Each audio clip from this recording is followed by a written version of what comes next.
Hello. So let's talk about real estate. It's one of the most prized investment categories in Nigeria. A lot of Nigerians have a dream of owning a house or owning real estate.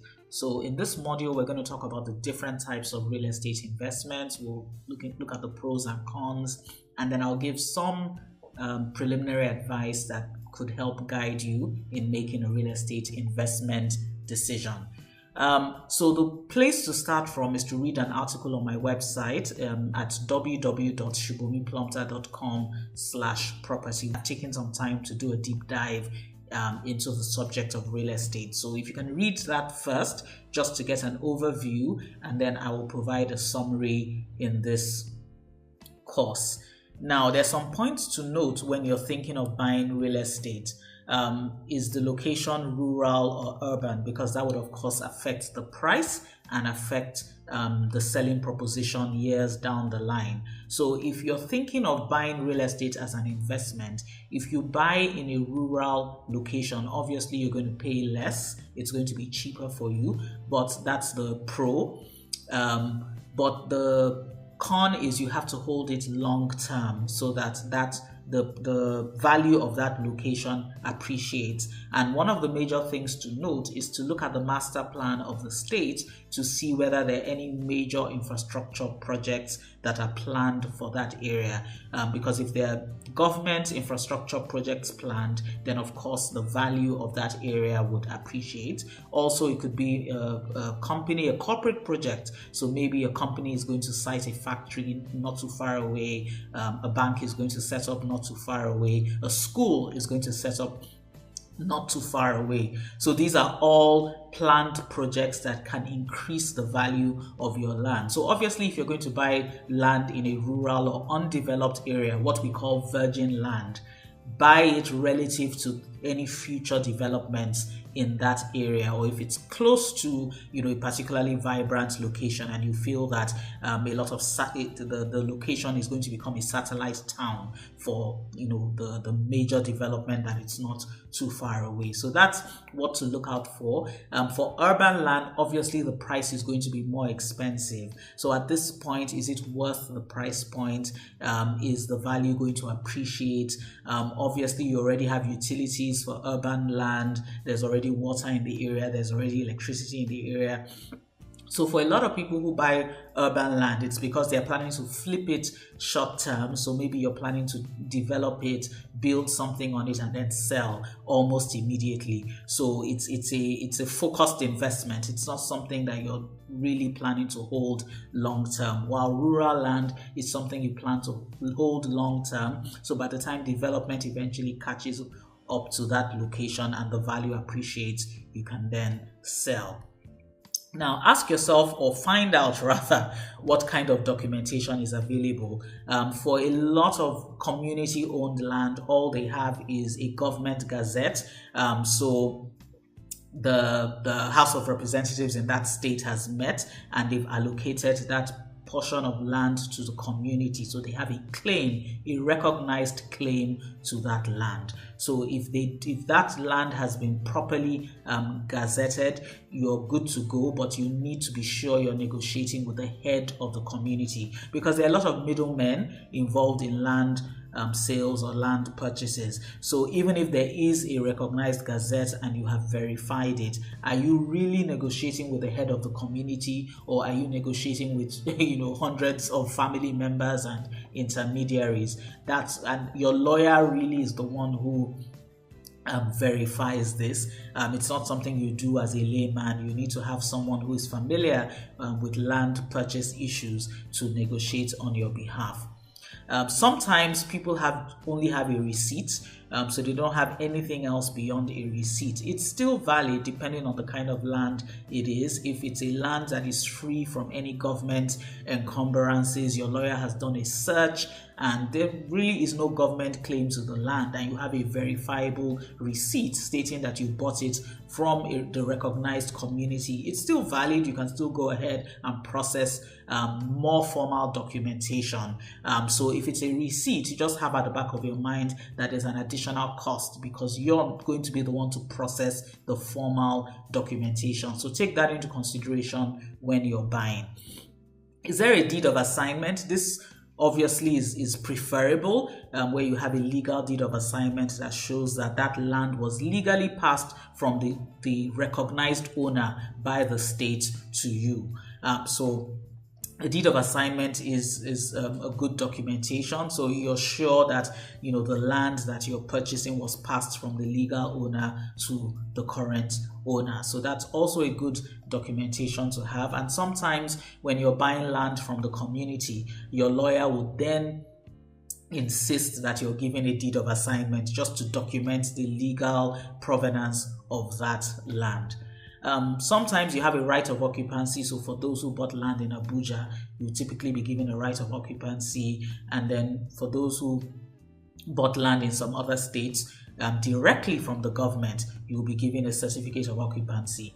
A certificate of occupancy can only be issued once. So if you buy from someone that has a certificate of occupancy, what you will be given is a deed of assignment, not another certificate of occupancy.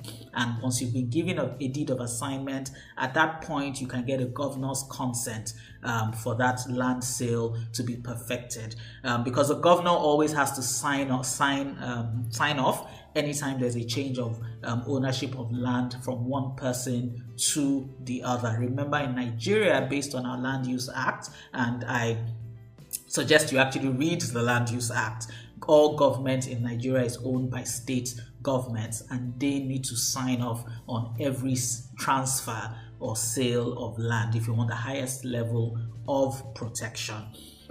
Also remember, a C of O grants you the authority to own land for about 90 years. So depending on how many years are left in that particular C of O, that gives you a sense of how long you have to enjoy it before you need to apply for a renewal, which is another cost. So these are some of the things you should just ask your lawyer to check for you and create a checklist when you're buying land. So governor's consent I had mentioned. So someone has an existing C of O, wants to sell that land to you, gives you a deed of assignment, and then you ratify that by getting a governor's consent. So these are basically some of the documentation that you need for land purchase. Some land have what you call a registered conveyance. So this is documentation that precedes the Land Use Act. So you find that some of the oldest families, some land in Ikoyi or GRA Ikeja, for example, the documentation is registered conveyance. The difference between this and a C of O is that this is not bound by the 90 or 99-year rule. You can own this land in perpetuity. So obviously this is the most prized type of land, because, so for example, if you want to site a manufacturing plant and that business is you have plans for that business lasting generations, this is a very prized piece of documentation for land.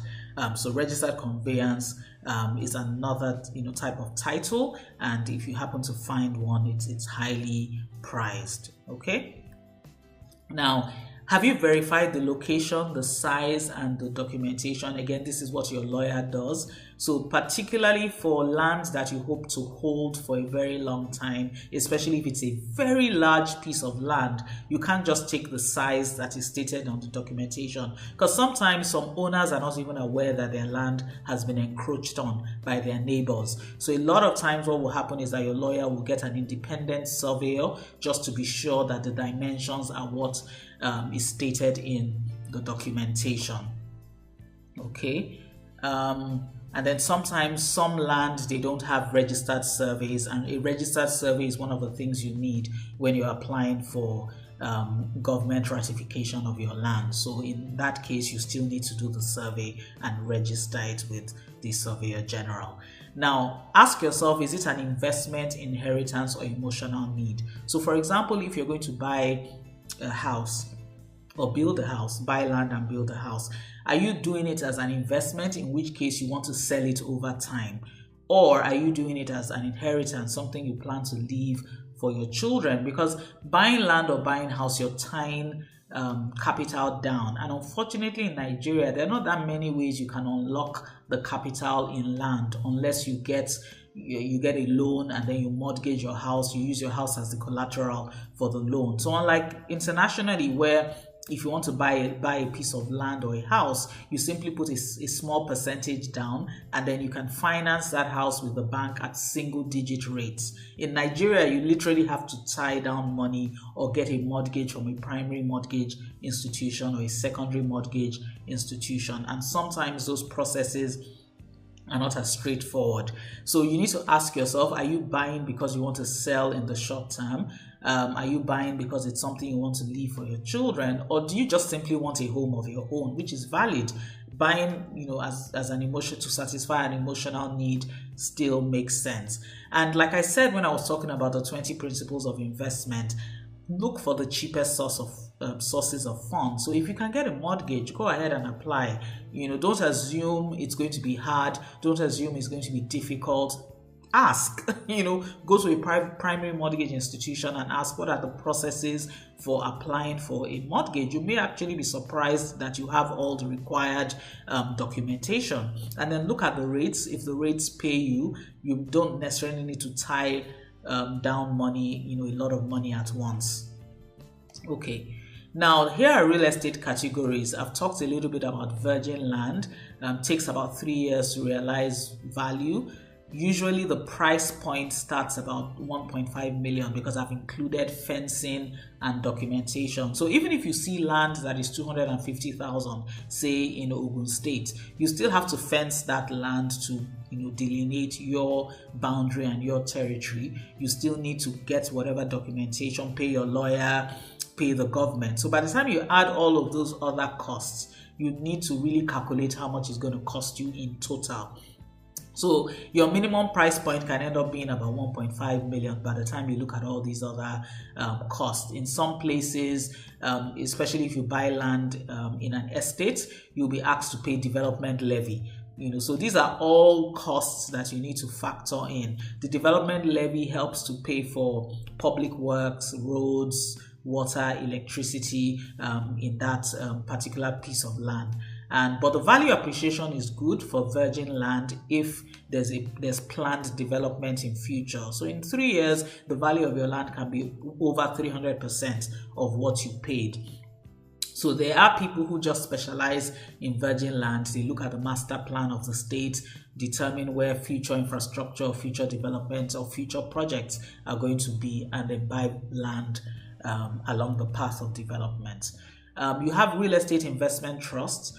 So again, just like mutual funds, some companies buy land and develop land and then just sell slices of that investment to individuals. So a real estate developer buys a large tract of land and they're planning to develop it and maybe sell the houses afterwards, but they need financing. They need money to finance that project. So what they do is that they issue a real estate investment trust and people can put in 250,000, 550,000 and they earn an annual return. So by the time the developer sells the houses, usually off plan, you get a return as an investor of about 20 to 25% annually. Some will even give you up to 300% in 3 years, depending on who the developer is, but you won't own the land. It's purely a cash investment and not a purchase. So some people have registered real estate investment trusts on the capital markets, and some people just do an informal real estate trust. So it's just a real estate developer packaging something and offering to individuals. So it's not listed on any exchange. It's a direct contract between you and the real estate developer, in which case your lawyer needs to vet that agreement. So for property development, this is for people who want to build or renovate and just sell. So you're not planning to hold on to the property. It's going to take you 1 year to retrofit a piece of property. A lot of people do this in the US. You buy a rundown property in a very prime location, you renovate it, and then you flip it at a profit. So in Nigeria, the minimum investment is usually about 20 million. This happens a lot. So for example, maybe you and 3 of your friends go to a retiree who has a large piece of land, and you tell them, oh, sell us half of this land, and in exchange we'll build 3 units of flats, give you 1, and then we take 2, we sell 2. So you see a lot of all these informal property development projects around Lagos in particular. But the minimum investment usually is about 20 million if you're going to do this with friends, or if you're going to do this with an established real estate developer. But the return can be about 40% and above. So it's still a good way to invest in real estate. Also, because for this kind of arrangement, the property itself becomes the collateral for that investment. So even if anything goes wrong, you know that there's a lien on that property, and worst case scenario, you sell the land and get your money back. Okay. Off-plan sales. So these are off-plan sales are for homes that are still under construction. So you pay in installments. So let's assume you want to buy a home. What the developer will say, the developer will give you a 3D drawing. They will give you the plan and say, this is the vision. This is what we're building on this piece of land. Pay at a discount. So put some money down and spread the balance over 12 to 8 months, and you're going to pay less than what someone would pay after the building is done. This takes a lot of faith because you're not seeing the finished product. So usually what you do is you vet projects that the real estate developer has done in the past. Go and physically look at projects that they've done in the past, because that would give you an idea of their level of quality, their ability, their standards, attention to detail.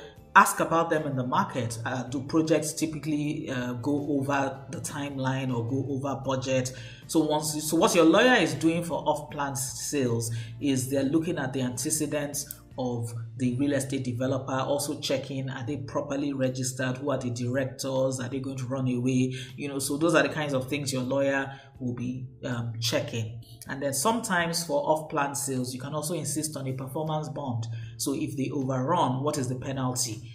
So that you're not the one holding the bag if there's any overrun. So that's development.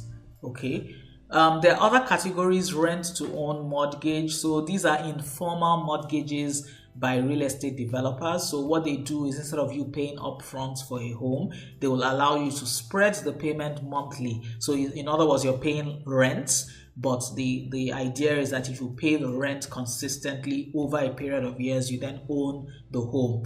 Now, a lot of times you're going to pay 50% above market value over a 20-year period. But for some people, if you're running an investment that already even gives you 50% per annum, it pays you to not tie that money down, and to use that money to make money somewhere else, even if you're going to pay 50% above market value. So that's for the rent to own. And then simple, straightforward to finance a home is bank or government mortgage. So a lot of the non-interest banks, the Islamic banks, provide really decent mortgages. So it's something to actually investigate. So in addition to a government mortgage, you can also talk to a traditional mortgage institution or a bank to see what kind of financing is available for your home. And then again, just to remind you, are you buying it as an investment? So you're planning to hold this and flip over time, in which case things like location, the title, planned future developments, those things are important. Are you buying it as an asset? So something you want to hold for your children and just leave behind as an inheritance, and it's just an asset you list on your portfolio. So when you're reporting your portfolio, for example, if you're applying for a loan, it becomes something significant that you list on your portfolio. Or are you buying it for comfort? You just want a good place to live in. You just want to satisfy that primal desire to own a home. Think about why you're buying a house or buying land before you buy, because that then determines your course of action. So that's it. Thank you.